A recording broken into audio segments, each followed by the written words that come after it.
Today we will be talking about the little landmines that are waiting for nearly every person who gets fresh in their first leadership position. Stay tuned. There are business leaders out there who achieve what they want. And there are all the others. Leading is a discipline and art, not a talent. You can learn it, you can even master it.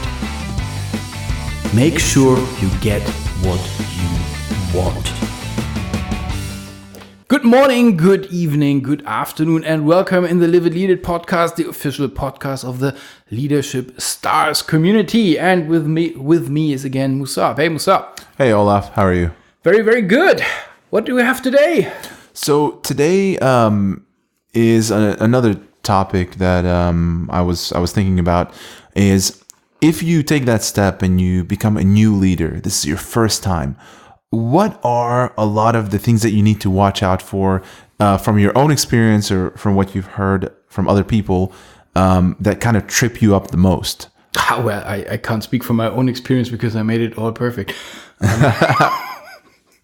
Oh yeah, that's a good one. So yeah. Let's separate this a little because I think it's important where you come from. If you get promoted in your own team, or if you come into your first leadership position from the outside into that team.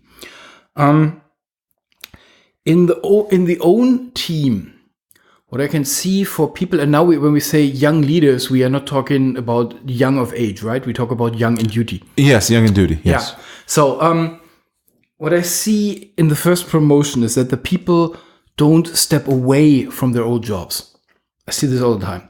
So they keep their old jobs, and then they are there then with two jobs. So I mean, what's the result? Yeah. They don't do anything good. Yeah. So my advice for this is, when your boss comes to you and asks you if you want to take over the responsibility of that team, then first question needs to be, okay, and who is doing my job? Yeah. If he just looks you like what are you talking about? I mean, you do your job, huh? Okay, step back. This is not the way to success. You have no chance. And it gets worse because it's still so common that the best person on the job gets promoted. So that means when you are the best person in the team, you're the highest performer in the team on the professional activities, then you take over a team which loses the power horse. Yeah, we spoke about this in an earlier episode. We were mentioning how the characteristics of leaders and leadership is valid throughout. But if we use the example of a police officer who gets the most criminals or has the highest number of tickets, and then they become a supervisor, a sergeant, that doesn't necessarily translate into how they should be performing as a leader. Or we also use the example of a person that works in a grocery store. They do the best in being a grocer, but then once you transition to the back end, you're not dealing with customers anymore. Yeah. You're dealing with people. So yeah, and with numbers and with suppliers and all schedules. Of this. Yeah, it's a different job. So I think when you're at the internally promoted, then I see the biggest pain point. So that's the reason why I recommend that you get your first promotion outside or inside, and then you just take care that somebody else takes over your job. So, but even then, let's go onto the field of somebody gets promoted first time in a different, minimum department, maybe different company, but he's not stepping up to become his own boss. So especially for young people, young of age, and now I'm a bit IT minded. I see a slight tendency to do hip things only because they're hip. Yeah. So we need to go, and then you just pick one of these random buzzwords. We need to go cloud. That was 5 years ago. Today we need to do blockchain, whatever that is. And then the people who are there with a little bit more experience, and they say, well, this may not work here, then I can feel a little bit of a reflex of treating them like the lazy old farts who don't want to move. And I'm not saying that everybody who is denying a good proposal from a new manager has thought it through very well. That's not what I'm saying. Yeah. There are enough lazy old farts out there. I warn for the instinct, for the reflex. It's not always that when you make a proposal and somebody says, dude, that will not work here, that this is a stupid lazy fart, but it may be that he just simply has experience. That's what I was going to say. They maybe know things a little bit better than you. Exactly. Yeah. Exactly. So one of these mistakes is to propose too much in a way which is not appropriate for the organization. If you, I'm struggling with this because I hope this doesn't happen outside. So you have an old department, like a department which is doing their stuff for I don't know, centuries, and the people who are there are, in the same mindset. And then you throw a 25-year-old schoolboy in it and say, okay, you need to bring these people up to speed. I think this is a killer job. Anyways, you can't do it. So this is why I was struggling. I think it's not that bad. What you can see is very often that you have mixed teams. You have a team with, I don't know, from 20 to 60. Yes. And then this new boy comes in and proposes good ideas the wrong way. The wrong way means there is this good idea, and the idea itself is valid and good, and this is the right way to go, but it's not really, he explains it like to his college friends, not to professionals. And this can kill a lot of reputation, as everybody there who is a bit more experienced, and I'm not talking about experience like I'm 60 years old and I'm so experienced. No, I'm talking about I'm 32 and I understood since 5 years how this organization works, how organizations work in general. What you're proposing is just kindergarten. Yeah. You haven't thought it through.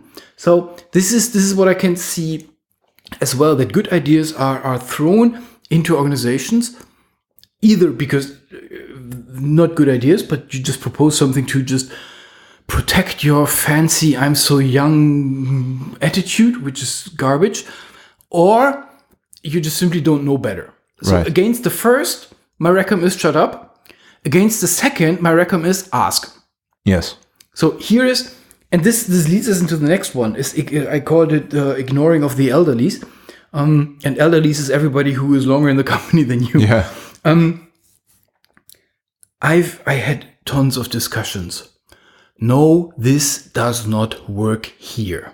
And what worked best in this one was when I said, okay, I understand. We agree that we want to go there. Yes, that makes sense, boss. Okay.